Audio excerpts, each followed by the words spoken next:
ദൈവനാമം മഹത്വപ്പെടട്ടെ. അപ്പ എന്ന ഒരു ചെടിയുണ്ട്. അത് ഉപയോഗിക്കുന്നത് മുറിവുണക്കാനാണ്. നമ്മൾ ഈ കുഞ്ഞുനാളിലൊക്കെ നമ്മുടെ കൈകാലുകളൊക്കെ മുറിയുമ്പം ആ ചെടിയുടെ നീരിങ്ങനെ പിഴിഞ്ഞിട്ട് മുറിവുണക്കുന്നത് നമുക്ക് ഓർമ്മയുണ്ടല്ലോ.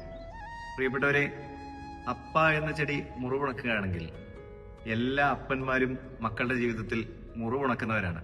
കുഞ്ഞുങ്ങൾ എത്ര വലുതായാലും അപ്പന്മാരുടെ ജീവിതത്തിൽ എല്ലാ കാര്യങ്ങളിലും സ്നേഹത്തോടെ തലോടലോടുകൂടി വളർച്ചയുടെ പടവുകളിൽ മുറിവുണക്കുന്ന സ്നേഹത്തിന്റെ ബിംബങ്ങളാണ്. അതുകൊണ്ടാണല്ലോ പാട്ടുകാരൻ ഇങ്ങനെ എഴുതുന്നുണ്ടല്ലോ, കുഞ്ഞിക്കാലടി ഓരടി തെറ്റുമ്പോൾ കൈ തന്ന് കൂടെ വന്നു.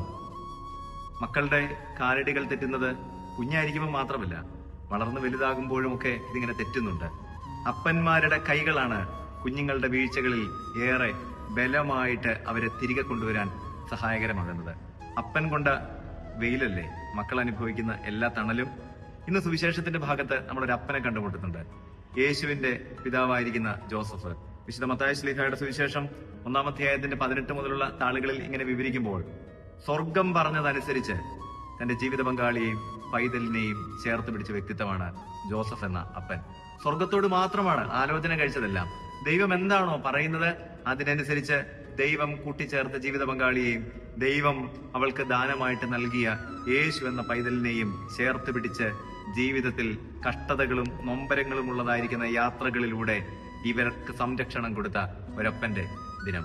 പ്രിയപ്പെട്ടവരിന്ന് ജോസഫിനെ നമ്മൾ ഓർക്കുമ്പോൾ മാലാഖ് പറഞ്ഞതനുസരിച്ച് ജീവിച്ചൊരു വ്യക്തിത്വം.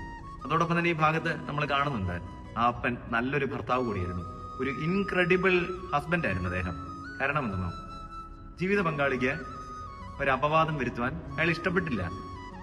പബ്ലിക്കായിട്ട് അവളെ ഹേർട്ട് ചെയ്യാനായിട്ട് ഒരു വാക്കുകൊണ്ടോ ഇടപെടൽ കൊണ്ടോ നോട്ടം കൊണ്ടോ അദ്ദേഹം താല്പര്യപ്പെട്ടില്ല. പ്രിയപ്പെട്ട ഭർത്താക്കന്മാരെ, നമ്മൾ ഓർത്ത് നോക്കി, നമ്മുടെ ജീവിത പങ്കാളികളെ പബ്ലിക്കായിട്ട് ഒരു വാക്കുകൊണ്ടോ ഇടപെടൽ കൊണ്ടോ കുറ്റപ്പെടുത്തുവാനോ അപഹാസ്യപ്പെടുത്തുവാനോ ഇടയാകരുത് കേട്ടോ. അങ്ങനെ ഇടയാകാതിരിക്കുമ്പോഴാണ് നമ്മൾ ജോസഫിനെ പോലെയുള്ള നല്ല ഭർത്താക്കന്മാരായി തീരുന്നത്. നല്ല അപ്പന്മാരായി മക്കൾക്ക് അവരുടെ ഹൃദയത്തിൽ വലിയ സ്ഥാനമുള്ള അപ്പന്മാരായി തീരാം. പ്രിയപ്പെട്ട മാതാപിതാക്കളെ, സഹോദരങ്ങളെ, നമ്മുടെ അപ്പന്മാരെ നമുക്ക് എന്താ തന്നത്? ഒരു അഡ്രസ്സാണ് അല്ലേ? നമ്മുടെ പേരിന്റെ അപ്പുറത്ത് കൊടുത്തിരിക്കുന്ന പേരാരുടെയാണ്? നമ്മുടെ അപ്പന്മാരുടെയാണ്.